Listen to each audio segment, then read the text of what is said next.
আসসালামু আলাইকুম আ রহমতুল্লাহি আবরাকাতু। আজকে আমরা এসেছি ইয়ারউদ্দিন খলিফা সাহেব রহমতুল্লাহ আল্লাহ এর মাজার জিয়ারত করার জন্য। আসলে আমরা মাজার জিয়ারত কিভাবে করব।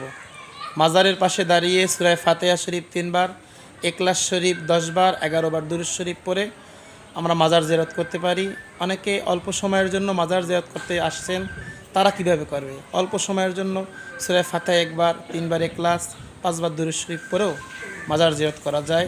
যাই হোক না কেন, আল্লাহ পাক রব্বুল আলামিন যেন আমাদের সকলকে বেশি বেশি আল্লাহর অলিদের মাজার জিয়ারত করার তৌফিক দান করে।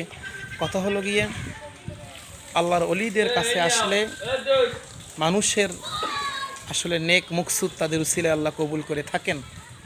আল্লাহ পাক রব্বুল আলামিন যেন আল্লাহর অলিদের কাছে এসে তাদের নেক নজরে, তাদের রুহানি দোয়ার উসিলায় আমাদের জীবনের গুনাহ মাফ করে দেয়। আল্লাহুম্মা আমিন।